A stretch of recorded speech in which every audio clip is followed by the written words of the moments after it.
Hello and welcome to African Dream TV. My name is Nane. Today I'm going to be talking to Curtly again. Before I get into that though, I'd like to ask you to subscribe to the channel, like the video, and share the video to anyone you think can benefit from listening to these experiences and words of advice. So I'm going to get into it now. Curtly, we spoke about 3 months ago where you gave me an impression, your initial impressions actually, of Accra and Ghana and the whole environment. It's almost 3 months later now, so I'd like to see how you feel about things. So make it easy. You've had 3 months now. I'd say, what are the three best things about being here, and what are the three worst things?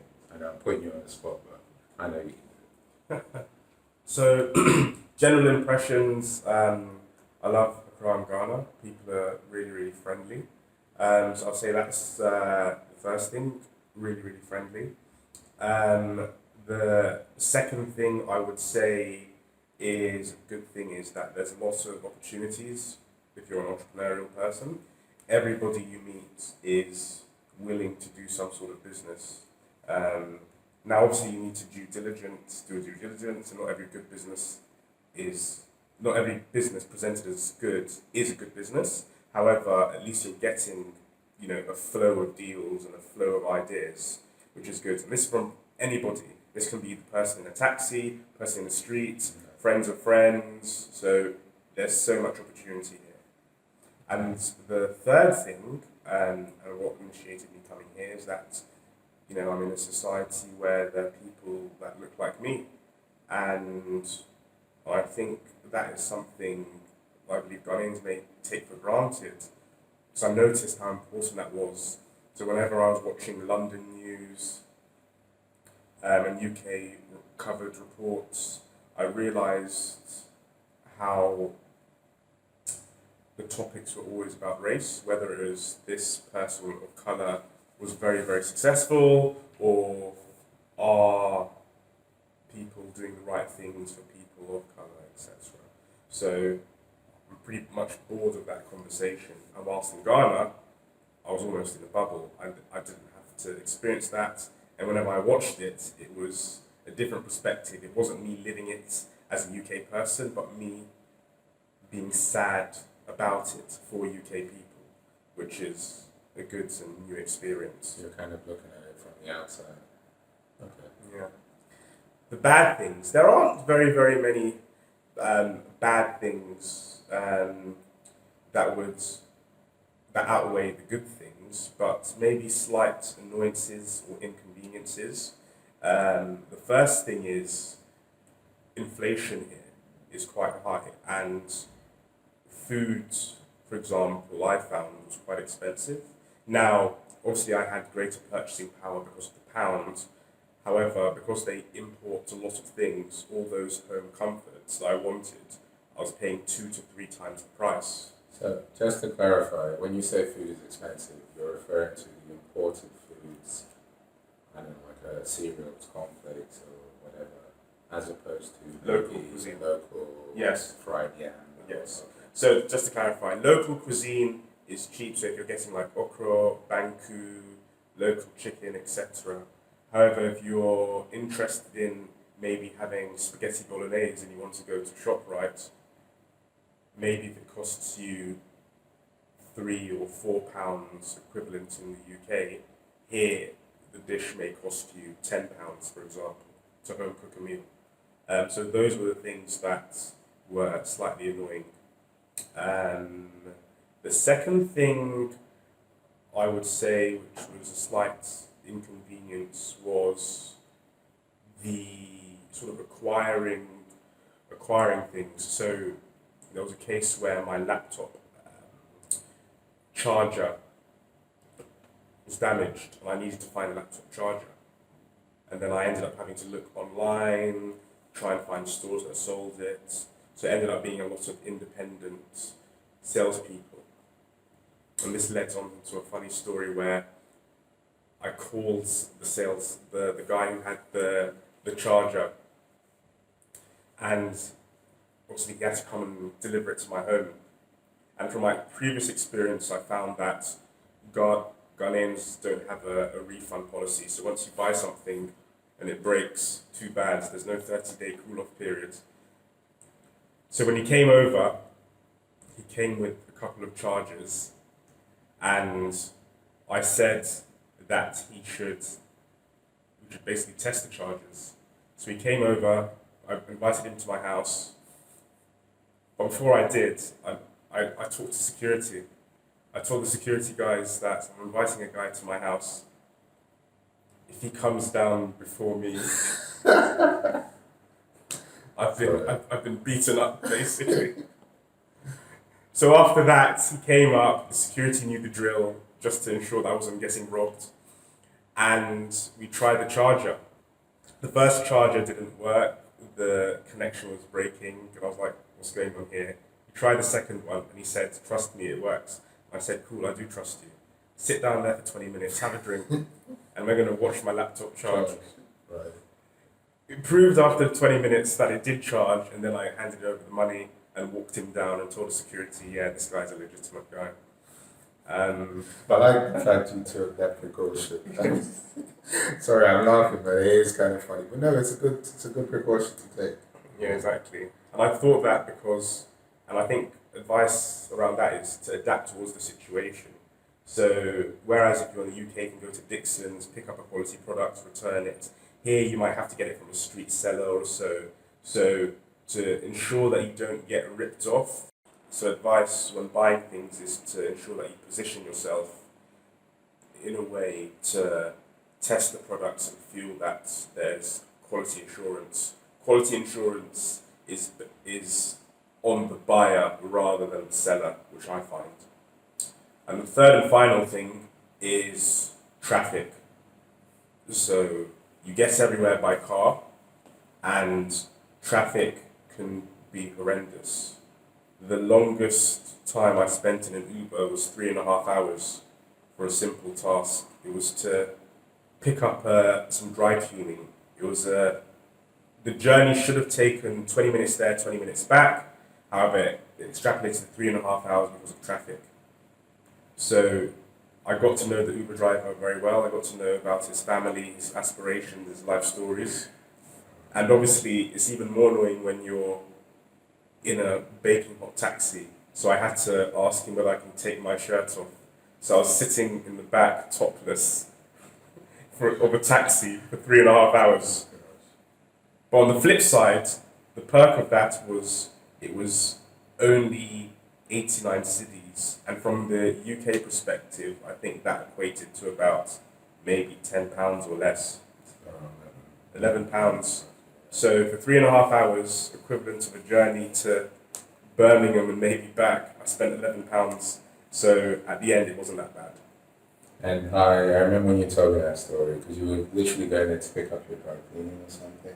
And I was saying that Uber have an Uber Connect service. Mm-hmm. So you could have just sent Uber Connect to go and pick it up and then bring it to you. Yeah. And you wouldn't have to do the there and back journey. And you wouldn't have to sit in the back of the car for 3.5 hours. I personally, to avoid getting tangled with traffic, I'm very careful what times I step out. Like, I try not to be out during rush hour, so I try and schedule my day around it. And then when I'm coming back, I try and avoid rush hour. I can't always do that, but as much as possible, I try and be very careful what times I'm traveling. And that's the point. People can always give you advice on the best things to do.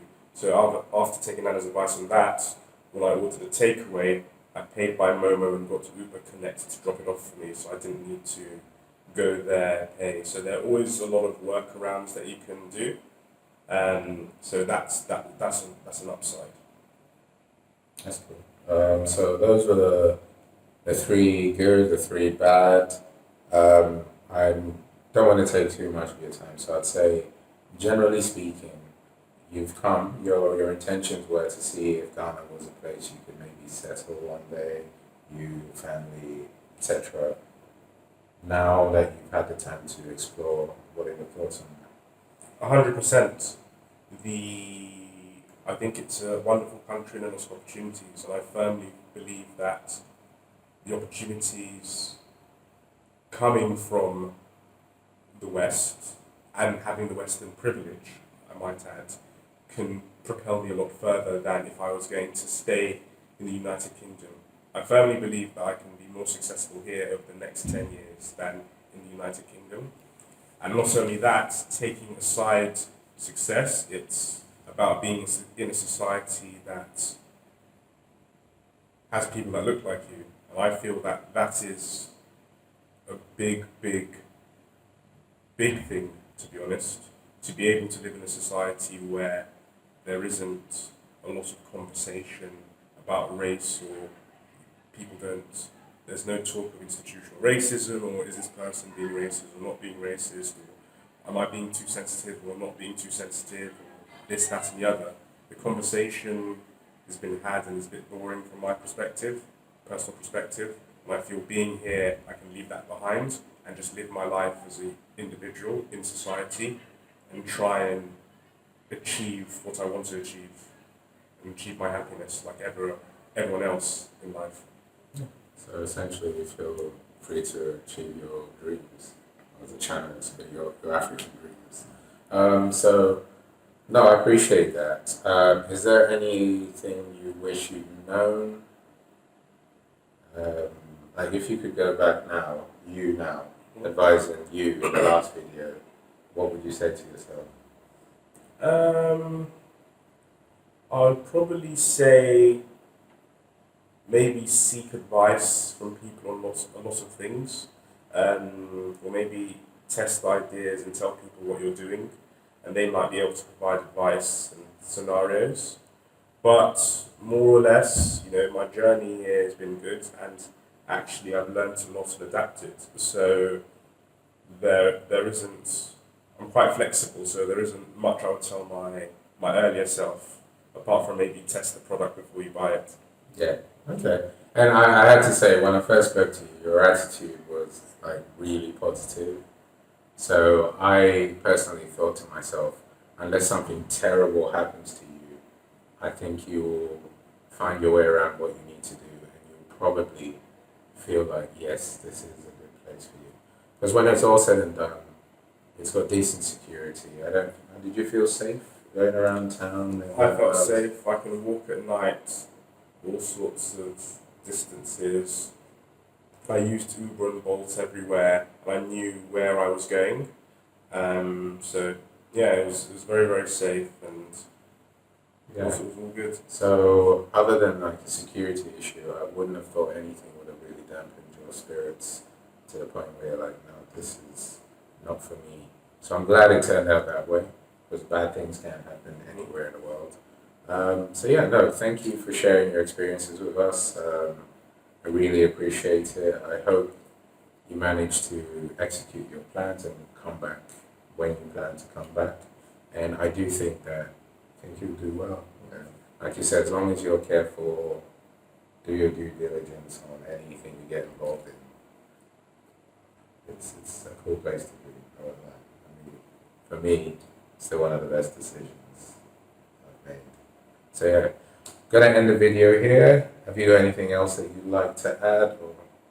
Maybe a last thing, if you're walking on the street, make sure that you pay attention and don't try and fall in any potholes.